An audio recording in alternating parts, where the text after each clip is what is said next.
अस्सलाम वालेकुम नाज़रीन, दोपहर के उर्दू खबरनामे में अपने मेज़बान तजम्मुल का सलाम पहुँचे। आपको हमारी तरफ से एक बार फिर ईद की बहुत बहुत मुबारकबादी हो। नाज़रीन, खबरनामे में थोड़ी देर में कारगिल चलेंगे। विजय दिवस के मौके पर आपकी बार तकरीबात को दोबारा शुरू किया गया। बीते साल में कोविड-19 के केसेस बढ़ने की वजह से तकरीबात को महदूद रखा गया था।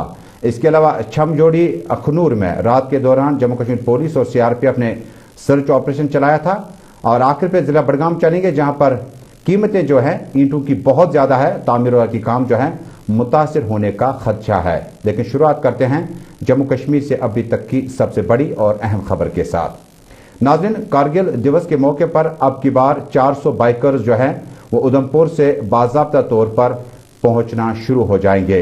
कारगिल की ताज़ा तस्वीरें आप तक पहुंच रही हैं। कारगिल दिवस के मौके पर अब की बार 400 बाइकर्स जो है वो अब की बार कारगिल पहुंचने की कोशिश करेंगे, क्योंकि 26 जुलाई को सदर जमहूरिया की आमद भी है और कोविड की वजह से बीते साल इस तकरीब को लो प्रोफाइल रखा गया था। और 527 फौजियों ने कारगिल वार के दौरान अपनी जिंदगियां गंवाई थी और 22 साल की तकरीब में अब की बार बड़ी तादाद लोगों की मुतवक्को है कि शामिल हो सकती है। फिलहाल इन शॉट्स को देखने के बाद जो सीनियर अफसरान है, जिसमें जनरल योगेश कुमार जोशी है, उन्होंने इस बारे में बाज़ाब्ता तौर पर प्रेस ब्रीफिंग दे दी और कारगिल के इस प्रोग्राम के हवाले से उन्होंने क्या कुछ कहा पहले आप सुनी लीजिएगा। उसके बाद सीधे कारगिल जुड़ेंगे, जहां से हमारे साथी मोहम्मद इसहाक हमें ताज़ा तरीन तफसीलात से आगाह करेंगे।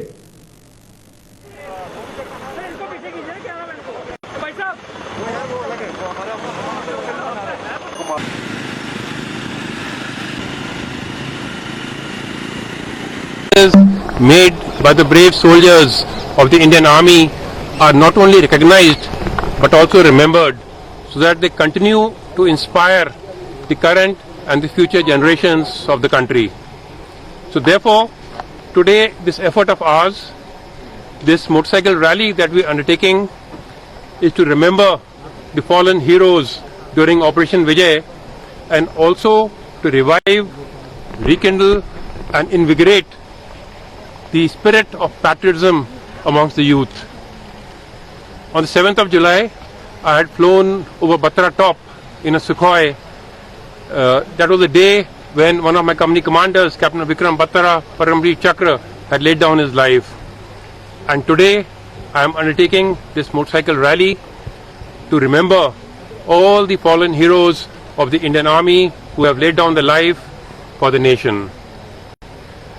My message to the youth of the country is to look beyond the myopic material gains and commit themselves to a greater cause of the greater good of the country and the people of India. Kargil दिवस की तैयारियां बड़ी जोरों से चल रही हैं। अब की बार मोटरसाइकिलिस्ट जो है वो कारगिल पहुंचना शुरू हो जाएंगे 400 की तादाद में। और उसके बाद जो कारगिल में जम्मू कश्मीर के हवाले से काफ़ी ज़्यादा मालूमात चले थे, लेकिन उसके बाद बीते साल में भी इस तकरीब को मुख्तर किया गया। सीधे चलते हैं कारगिल और हमारे साथी मोहम्मद इसहाक जुड़ चुके हैं। इसहाक, बहुत बहुत शुक्रिया और हमारी तरफ से पूरी आवाम को ईद की बहुत बहुत मुबारकबाद हो।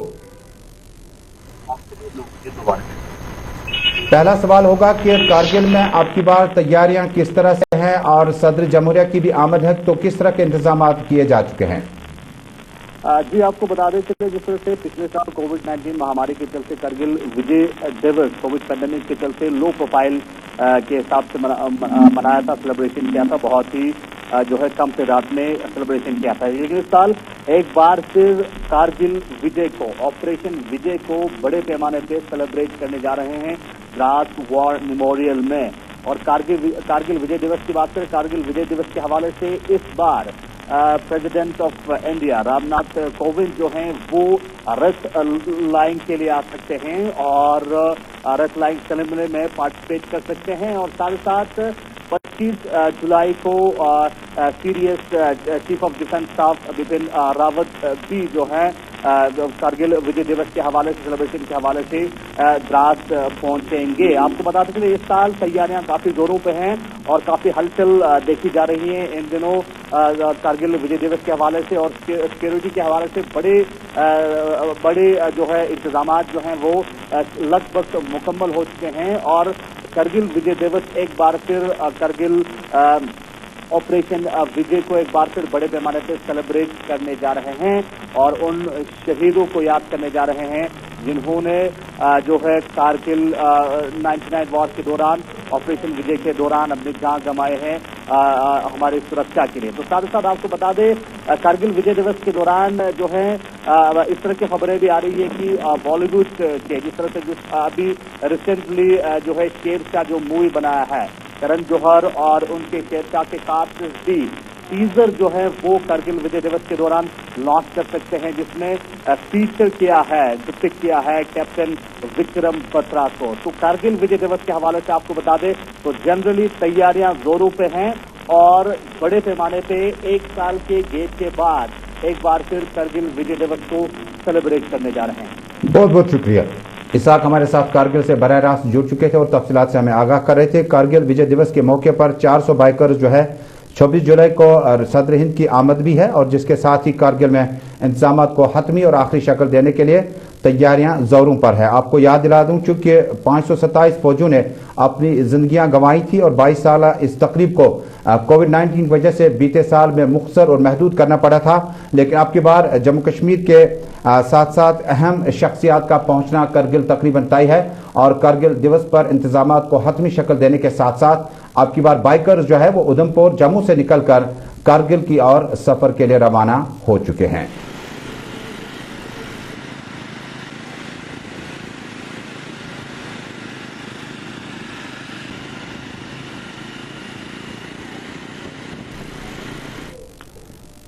इधर जनरल एडमिनिस्ट्रेशन डिपार्टमेंट यानी जीएडी ने एक ऑर्डर जारी करते हुए कहा कि अब जम्मू कश्मीर में डोमिसाइल के हकदार वो लोग भी होंगी, वो बच्चियां भी होंगी, वो खवातीन भी होंगी जिनकी शादियां बैरूनी रियासत हो रही थी।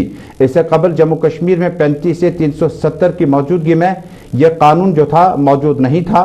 तहम भारतीय जनता पार्टी के सीनियर लीडर और प्रेसिडेंट रविंदर रैना ने इस फैसले का खैर मकदम किया। हालांकि इबाहम यह है कि भारतीय जनता पार्टी ने कहा कि एक्सक्लूसिव खवातीन के लिए बड़ा फायदेमंद होगा, जबकि जीएडी ऑर्डर में कहा कि यह जेंडर बेसिस नहीं है। पहले सुनते हैं रविंदर रैना को, उसके बाद और खबरों की तरफ लौटते हैं। श्रीमान नरेंद्र मोदी साहब का हृदय से धन्यवाद करते हैं, माननीय गृह मंत्री श्रीमान अमित शाह साहब का और जम्मू कश्मीर के माननीय उपराज्यपाल श्रीमान मनोज सिन्हा साहब का हृदय से धन्यवाद करते हैं, आभार व्यक्त करते हैं। पिछले 70 वर्षों में जम्मू कश्मीर के अंदर धारा 370 और 35A की आड़ में जम्मू कश्मीर की बेटियों के साथ बहुत अत्याचार किए गए। पिछले 70 वर्षों में जम्मू कश्मीर की बेटियों से उनके हक छीने गए। जब भी जम्मू कश्मीर से यहां की किसी बेटी का विवाह, उसकी शादी जम्मू कश्मीर से बाहर होती थी, उसके सारे जम्मू कश्मीर में संवैधानिक अधिकार समाप्त कर दिए जाते थे। क्रिमिनल इनजस्टिस जम्मू कश्मीर की बेटियों के साथ यहां कांग्रेस नेशनल का बाहर के किसी अन्य राज्य में होती थी, उसके जम्मू कश्मीर में सारे अधिकार समाप्त कर दिए जाते थे। और यहां तक कि पाकिस्तान के कब्जे वाले जम्मू कश्मीर से अगर किसी लड़की की शादी जम्मू कश्मीर में की जाती थी, उसको सारे अधिकार। भारतीय जनता पार्टी के सीनियर कायद और सदर रविंदर रैना श्रीनगर के हवाले से भी बातचीत कर रहे थे। कश्मीर में बहुत सारी बच्चियां जो है उनकी शादियां मुजफ्फराबाद से लौटने वाले उन अफराद के साथ की गई जो कौमी दायरे से बाहर थे।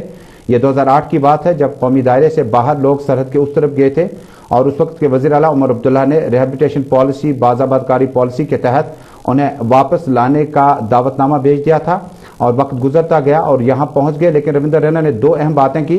उन्होंने कहा कि ये जम्मू कश्मीर के उन खवातीन के लिए तोहफा है प्राइम मिनिस्टर का। जीएडी कहता है कि यह जेंडर बेस्ड नहीं है।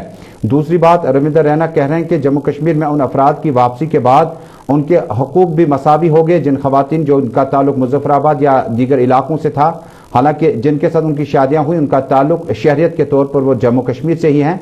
लिहाजा जीएडी के ऑर्डर में साफ तौर पर कहा गया है कि ये जेंडर बेस्ड नहीं होगा। अब नाज़रीन तज़किरा करते हैं सुन्नत इब्राहिमी और ईद उल अज़हा की तक़रीबात पर। नाज़रीन, कल शाम से ही बूंदाबांदी के साथ साथ जम्मू कश्मीर में कोरोना वायरस की वजह से अब की बार इन तक़रीबात में बहुत ज्यादा जमा गफीर नहीं देखा गया। पार्क्स के साथ साथ गार्डन्स ईदगाह मुकम्मल तौर पर बंद थे, जिसकी वजह से ईद की इन कुर्बानियों में बच्चे अपने घरों से बाहर नजर नहीं आए। ताहम उलमा और खतीब हजरात ने मुफस्सिल कुरान की रोशनी में सुन्नत इब्राहिम का हवाला दिया और इस बात को यकीनी बनाया कि उलमा की तरफ से जो लगातार अपने खुतबे में बात को दोहराया गया कि कोरोना वायरस की हिकमत अमली यह है कि जो गाइडलाइन सरकार की तरफ से है, वर्ल्ड हेल्थ ऑर्गेनाइजेशन की तरफ से है, उसको अमलाने की हर मुमकिन कोशिश की जाएगी। हालांकि समाजी दूरियों को बरकरार रखने की हर मुमकिन कोशिश की गई। ताज़ा तरीन क्या कुछ है, हमारे साथ अनंतनाग से फिदा हुसैन मेरे साथ जुड़े हैं। फिदा, मेरी आवाज़ अगर आप तक पहुंच रही है, ईद उल अजहा का दूसरा दिन और जनूबी कश्मीर और आसपास में किस तरह की तकरीबात और किस तरह की तस्वीरें मार्केट में हैं? बेहतरी आती है।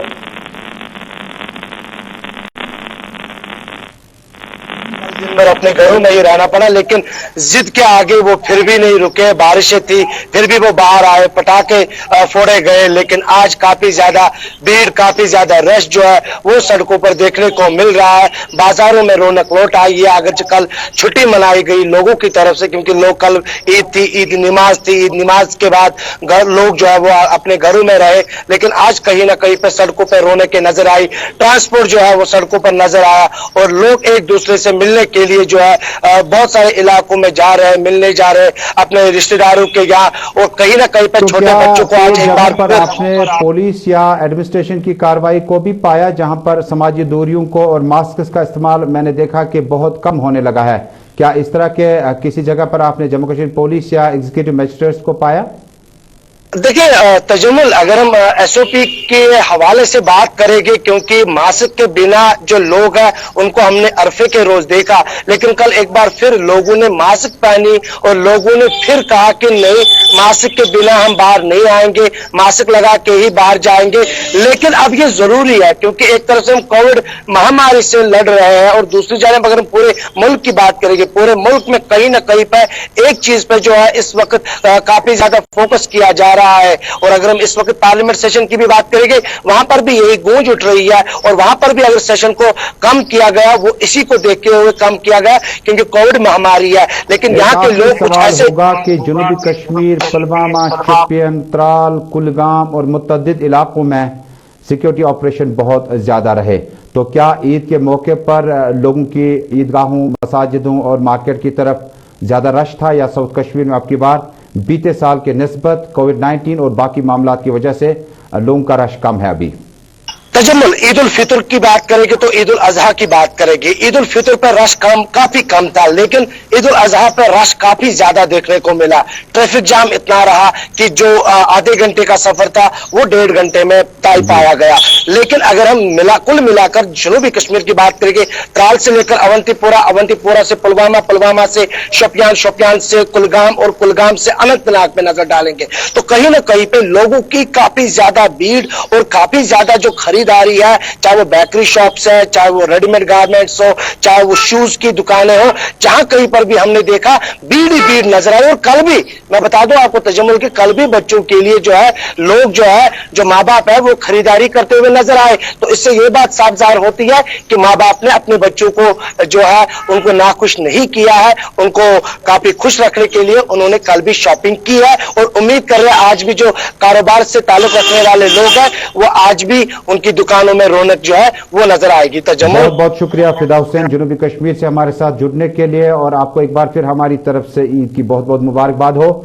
नमाजों का इत्माम, समाजी राब्ता और बाकी चीज़ों को लेकर बड़ा ज़बरदस्त गहमा गहमी रही। और इसी बीच में जम्मू कश्मीर बैंक ने अभी तक शायद एमपे एप्लीकेशन को दोबारा रेस्टोर नहीं किया। कल से श्रीनगर शहर, बारामुल्ला, कुपवाड़ा, बांडीपोरा, अनंतनाग और मुतअद्दिद मकामात पर एमपे एप्लीकेशन न चलने की वजह से बहुत ज्यादा परेशानियों का सामना करना पड़ा, जहां तक कि ताजिर बरादरी ने इस पर जबरदस्त तशवीश का इजहार किया और जम्मू कश्मीर बैंक के चेयरमैन आके चिबर से जाती मुदाखलत की अपील की है। आपके पास मतबादिल एप्लीकेशन जो है, लेकिन जिस शख्स ने अपना एप्लीकेशन अपलोड किया था और उसके बाद उससे कुछ काम करने थे, नहीं हो पाए, लेकिन अपलोड डाउनलोड का सिलसिला आज भी जारी रहा, जिस पर ताजिर बरादरी ने जबरदस्त फिक्र व तशवीश का इजहार किया है। पहली बार मैं देख रहा हूं कि एटीएमओ को इन्होंने बिठा के रखा है। एमपी को बिठा के रखा है। बिजनेस कम्युनिटी जो थी, जिनको गरीब आवाम को पैसे पूछने थे, किसी को 10,000 किसी को 20, वो भी नहीं दे सके। इससे ज्यादा शर्मनाक वाक़ा यहां पर कौन सा है?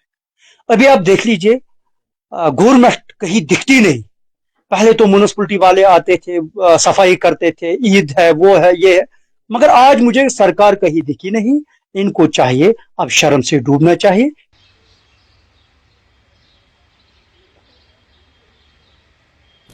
एमपी एप्लीकेशन न होने की वजह से और रजिस्ट्रेशन का काम जम्मू कश्मीर बैंक कर रहा है। जम्मू कश्मीर बैंक के सीनियर अफसरान से राब्ता कायम किया जा रहा है और उन्होंने बताया कि हम कोशिश कर रहे हैं इसको रेस्टोर करने की, और यहां तक दावा किया कि इतनी ज्यादा परेशानी भी नहीं हुई, लेकिन एटीएम्स वगैरह चल रहे थे।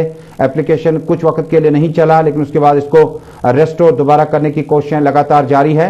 जम्मू कश्मीर में एप्लीकेशन के न होने की वजह से, न चलने की वजह से काफी दिक्कतों का सामना करना पड़ा। अब नाज़रीन, एक और खबर का रुख करते हैं जो कि जम्मू के हवाले से बड़ी अहम खबर रहती है। जम्मू के छमजूड़िया इलाके में बीती रात में सर्च ऑपरेशन के दौरान जम्मू कश्मीर पुलिस ने और एसओजी और सीआरपीएफ के एहलकार ने काफी देर तक इलाके को घेरे में लिया और तलाशी कार्रवाई का आगाज किया। किस तरह की इतलात थी और किस तरह के जम्मू कश्मीर में हालात जब आप देखते हैं तो जम्मू में कोई महीनों से ड्रोन के नजर आने की बड़ी खबरें गर्दिश कर रही है। उसके बाद छमजूड़िया अखनूर में सर्च ऑपरेशन की भी खबरें लगातार चल रही है। प्रियंका चौधरी से राब्ता कायम करने की कोशिश करते हैं और ताज़ा तरीन तफसीलात जानने की जम्मू से कोशिश करते हैं। आपको एक बार फिर याद दिला दूं कि जम्मू के मुतअद्दिद इलाकों में गुज़श्ता 2-2.5 महीने सिक्योरिटी एंगल से काफी हसास रहे, जहां सरहदों पर दोनों मुल्कों के बंदूकों के दहाने खामोश हैं। लेकिन जम्मू अर्बन में बड़ी डेवलपमेंट हुई। ड्रोन के मामलात को लेकर भी सिक्योरिटी फोर्सेस ने अपना जो नजरिया है, अपना जो कार्रवाई है, उसको मजीद सख्त कर दिया था। लेकिन इसी बीच में छमजूड़ियां जो है अखनूर सेक्टर में बताया जाता है कि यहां पर तलाशी कार्रवाई का बाकायदा आगाज किया गया। प्रियंका चौधरी, मेरी आवाज आप तक पहुंच रही है? प्रियंका, हमें तफसील से आगाह कीजिएगा कि किस तरह का सर्च ऑपरेशन था और बाद में सिक्योरिटी फोर्सेस ने क्या कुछ पाया इलाके से। देखिए तो जमुल जी, आपके साथ मैं साझा कर दूं, ये अखनूर के छम्ब जो जोड़िया सेक्टर है, यहाँ पर कुछ संदिग्ध दिखने की जो मामला थे वो देखने को मिले थे और सुबह तड़के 3 बजे से लेकर 5 बजे के बीच में ड्रोन एक्टिविटीज जो है वो भी दर्ज की गई हैं। और इस पूरे मामला को मद्देनजर रखते हुए अगर सुरक्षा एजेंसी की बात करें तो उन्होंने एक बड़े पैमाने पर सर्च ऑपरेशन चलाया है। बात करें तो उस पर अभी भी जारी है और बात की जा रही है कि वो जितने भी संदिग्ध दिखाई हैं उन्हें पकड़ा जाए और उन्हें पकड़ने के लिए बहुत बड़े पैमाने पर एक सर्च ऑपरेशन चलाया गया। और आसपास के इलाकों की बात करें तो वहाँ पे हाई अलर्ट भी जारी किए गए हैं। अगर पंचों सरपंचों की बात करें, क्योंकि गांव का इलाका है और अमूमन वहाँ पे जितना भी डिक्टेटरशिप है वो रन की जाती है पंचों और सरपंचों के थ्रू, और उनसे ये बातचीत की जा रही है कि अभी के लिए फिलहाल हाई अलर्ट है, तो आप लोग सब जो है अपने आप को महफूज रखने के लिए अनावश्यक घरों से बाहर भी ना निकले। और अगर आपको ऐसे कुछ भी अटपटा सा आपके आसपास कोई गतिविधियां दिखती हैं तो उसको लेकर हमें जरूर संपर्क करें। और पूरी जो पुलिस प्रशासन है वो नकेल कसे हुए है। और अगर आर्म फोर्सेस की बात करें तो वो भी ड्रोन एक्टिविटीज है या फिर साथ के साथ अगर हम बात कर रहे हैं जितने भी संदिग्ध दिख रहे हैं तो उनको लेकर भी बड़े पैमाने पर सर्च ऑपरेशन खत्म हुआ, तो उसके बाद क्या खबरें थी और किस चीज को लेकर सर्च ऑपरेशन चला था? देखिए अभी फिलहाल अगर सर्च ऑपरेशन की बात चले तो टीमों का गठन किया गया है और उसी के लिहाजे से अभी सर्च ऑपरेशन जो है बड़े पैमाने पर चलाया जा रहा है। और अगर हम बात करें संदिग्ध देखने की तो उसकी पुष्टि खुद भी उनके एक अधिकारी ने की है। और देखिए लोगों की हिफाजत करना जो है वो कर्तव्य भी है और उसी कर्तव्य को निभाते हुए जितनी सुरक्षा बल की एजेंसीज हैं वो अभी इसके बड़े पैमाने पर चलाती हुई नजर आ रही है। बहुत बहुत शुक्रिया प्रियंका चौधरी जम्मू से हमारे साथ जुड़ने के लिए और तफसील बताने के लिए कि छमजूड़िया अखनूर में क्योंकि ड्रोन के मामलात भी चल रहे हैं और सर्च ऑपरेशन काफी देर तक चलाया गया और बाद में इस सर्च ऑपरेशन को कॉल ऑफ किया गया। हालांकि छमजूड़िया और आसपास के इलाके में बीती रात से ही सिक्योरिटी फोर्स ने कोऑर्डिनेट सर्च ऑपरेशन को मजीद सख्त कर दिया था। आप देख रहे हैं दोपहर का खबरनामा अपने मेजबान तजम्मुल के साथ। अगली खबर जम्मू कश्मीर में अब हम ईंटों के कामकाज के हवाले से करेंगे। जम्मू कश्मीर में ईंट के भट्ठों की तादाद सेंट्रल कश्मीर के जिला बडगाम, श्रीनगर शहर के लसजन और आसपास के इलाके में काफी टाइम से मौजूद हैं। न सिर्फ रियासती बल्कि गैर रियासती मजदूर बड़ी तादाद में झारखंड, बिहार, उत्तर प्रदेश और बाकी इलाकों से आते हैं और अपनी रोजी रोटी कमाने की हर मुमकिन कोशिश की जा रही है। लेकिन लगातार गुलिस्तान न्यूज नेटवर्क को ये खबरें गर्दिश कर रही हैं, मौसूल होती रही कि ईंटों का जो कारोबार है ये बहुत अब खतरनाक पलटी लेने लगा है, क्योंकि ईंट की जो कीमतें हैं वो आसमान को छूने जा रही है और इससे आम तामीराती काम जो है मुतासिर होने का खदशा है। बताया जाता है कि जिला तरक्याती कमिश्नर और लेबर कमिश्नर की तरफ से रेट तय किए जाने के बाद इस पर अभी तक इत्फाक नहीं हो रहा है। हालांकि ब्लैक मार्केटिंग के जरिए बताया जाता है कि रेट वही है जो सरकार ने तय की है, लेकिन इंडिविजुअल कस्टमर ने जब ये ईंटें खरीदनी है तो आपको दोगुनी कीमत देनी पड़ती है। जो कीमतें सरकार ने तय की हैं उसके बरअक्स आपको दोगुनी कीमतें देनी पड़ती है। ईद के बाद अब तामीराती काम दोबारा शुरू होने लगे थे और गाइडलाइंस और एसओपी के मुताबिक तामीराती कामों को आगे बढ़ाने की इजाजत है, लेकिन क्या वजह है? सीधे चलते हैं जिला बड़गाम और हमारे साथ जिला बड़गाम से हमारे साथी डार अशरफ हमें ज्वाइन करेंगे इस खबर के पस मंजर में। अशरफ साहब, ईद की बहुत बहुत मुबारकबादी आपको भी हो। ईंटों का कारोबार बहुत पुराना है जिला बड़गाम और आसपास के इलाकों में, लेकिन इत्तेफाक जो रेट्स पे है नहीं हो रहा है। और इंडिविजुअली जब आप कस्टमर से बात करते हैं वो कहते हैं कि मैंने तो डबल पैसा दिया, आखिर गलती किसकी है?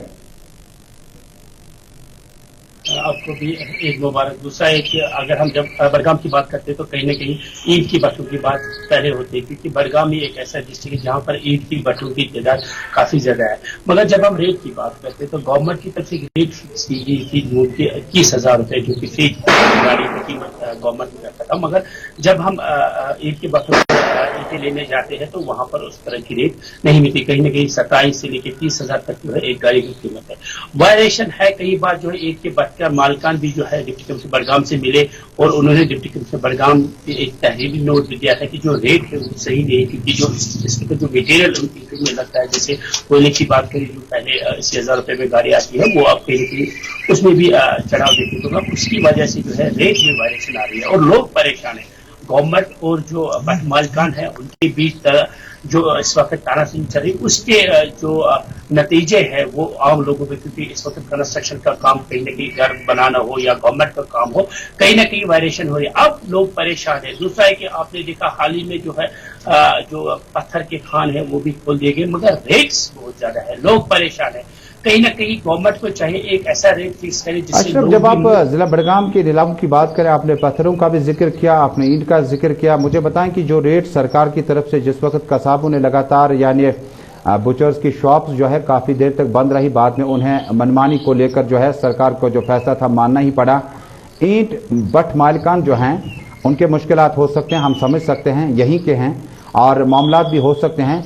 सरकार जो रेट तय करता है वो किन चीजों को देखकर करता है? क्या उन्होंने उनको एतमाद में लिए बगैर रेट्स अनाउंस की थी जिसकी वजह से आपने कीमतें कुछ और रखी हैं और जो कीमत आपने तय की थी उस पर अमल दरामद नहीं हुआ जा सकता? देखिए तजमल, आपकी बात सही है। जब गवर्नमेंट कोई रेट किसी चीज की फिक्स करती है उन चीजों को देख के जो उसमें रॉ मटेरियल होता है, मगर उन जो भट्ट मालिकान का ये कहना है कि जब गवर्नमेंट ने इस रेट को फिक्स किया था तब जो है जो कोयला उसमें लगा था वो 80,000 रुपए में एक गाड़ी हमें आती थी। आज वही करीबन 1.5 लाख रुपए, वही जब वो जिसमें वो रेट लगती है उस रेट में भी काफी ज्यादा चढ़ाव हो चुका है कि 10,000 12,000 रुपए में एक टिपर वो हमारे पास पहुंचता है। तो पहले से कहीं ज्यादा रेटें जो है रॉ मटेरियल में वो बढ़ चुकी है। उसी के हिसाब से गवर्नमेंट को चाहिए कि रेट करे ताकि लोग। बहुत बहुत शुक्रिया डार अशरफ जिला बड़गाम से खबरनामे के साथ हमारे साथ जुड़ने के लिए। जिला बड़गाम से रेट्स जो है ईंटों की बहुत ज्यादा है और वहीं पर जब आप पत्थरों का जो बैन था वो हट गया, लेकिन रेट्स इतनी ज्यादा है कि अब आम आदमी जो है इसमें पीसा जा रहा है। अब चलते हैं जिला डोडा। डोडा से भी हमारे साथ वसीम गतू जुड़ेंगे। वो डोडा से मिली इतला के मुताबिक ईद उल अजहा के इज्तिमात को पुरअमन तरीके से रखने के लिए जिला इंतजामिया ने पहले ही अपना ऑर्डरनामा जारी किया था और समाजी दूरियों को बरकरार रखने की हर मुमकिन कोशिश की गई। वसीम, मेरी तरफ से आपको बहुत बहुत ईद मुबारक और मुझे बताएं कि ईद के मौके पर आपकी बार बीती ईदों के निस्बतन किस तरह का डिफरेंस आपने पाया? देखिए, जिस तरह से हमने परसों भी बात की थी और जब लोगों से हम खास करके बात करते हैं उनका यही होता है कि महंगाई काफी ज्यादा है, मगर जो एडमिनिस्ट्रेशन की तरफ से ऑर्डर जारी किए गए थे, जो मटन के रेट दिए गए थे, चिकन के रेट दिए गए थे, वो कहीं पे इम्प्लीमेंट नजर नहीं आ रहे थे। न ही कोई एडमिनिस्ट्रेशन की टीमें जो बनाई गई थी वो कहीं नजर आ रही थी। मगर जिस तरह से हमने देखा कि अरफे वाले दिन हमने एडमिनिस्ट्रेशन की कुछ टीमें पाई जो मार्केट के अंदर कहीं कहीं जगहों पे जा रही थी और फोटो, मुझे ये लगता था कि फोटो सेशन के लिए वो लोग आ रहे थे बाहर लोगों को दिखाने के लिए कि हम रेट चेक कर रहे हैं, मगर ऐसा कुछ भी नहीं दिखा। वही मटन के रेट 500 रुपए ही मार्केट में बिका, वही चिकन 200-250 के आसपास बिका।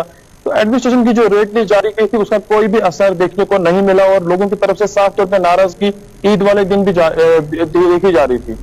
तो क्या खरीदारों में किसी जगह कंफ्यूजन था? भाई रेट तो सरकार का चिकन मटन पे इस तरह से है या बेकरी पे इस तरह से है, आप ज्यादा कीमतें वसूल करते हैं, किसी जगह इस तरह के आर्गुमेंट्स भी देखने को मिले क्या? देखिए, मैं आपको बताऊं कि हमारा जो हिली एरिया है, यहाँ पे हिली एरिया से काफी दूर दूर इलाकों से लोग आते हैं। उनका ये टाइम होता है कि 2-2:30 बजे गाड़ी हमारी यहाँ से निकल जाएगी। वो लोग मजबूर होते हैं, उनको सामान लेना बहुत ज्यादा जरूरी होता है, मगर अगर वो एडमिनिस्ट्रेशन तक अपनी अपील करते हैं और एक दुकान पे नकेल कसी जाती है, एक शॉप्स के ऊपर पे नकेल कसी जाती है, ऐसा होना चाहिए। जो सिस्टम बनाया हुआ है एडमिनिस्ट्रेशन की तरफ से, जो टीमें बनाई गई हैं, सब पे नकेल कसनी चाहिए। जो भी इस तरह का उल्लंघन करता है, सरकार के जो दाम दिए हुए हैं उन पे नहीं उतरता है, उन पे कानूनी कार्रवाई होनी चाहिए थी, मगर ऐसा कुछ भी नहीं देखने को मिल रहा है। जो हमारे मटन वाले जो कुर्बानी के जानवर दिए गए थे, उनके जो रेट दिए गए थे, उनसे भी हमने बात की, वो भी खुश नाखुश नजर आ रहे थे। उनका भी ये कहना था कि 300 से ज्यादा हमें रेट देंगे तभी हम बेचेंगे, मगर उससे ज्यादा हमको देखने को मिला। तो कहीं ना कहीं ईद वाले दिन ये चीजें चक पहले ही होनी चाहिए थी। और मैं आपको ये भी बताऊं कि जो मीटिंग एडमिनिस्ट्रेशन की तरफ से होती है, व्यापार मंडल को लेके या आम पब्लिक को लेके मीटिंग जो होती है, वो 2 दिन 3 दिन पहले हुई, मगर जब हम पहले देखते थे 15-20 दिन पहले होती थी। और कहीं ना कहीं लोगों की तरफ से नाराजगी, एडमिनिस्ट्रेशन जो जिस तरह का काम कर रही है उससे नाखुश नजर आ रही है। बहुत बहुत शुक्रिया वसीम गत्तू डोडा से तफसीलात देने के लिए।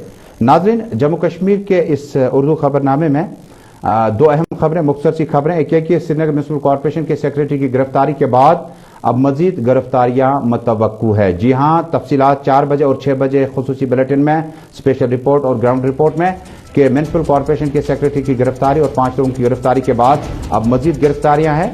और कश्मीर फाइट नामी वेबसाइट जो ब्लॉग चला रहे थे उसमें और गिरफ्तारियां हो सकती है।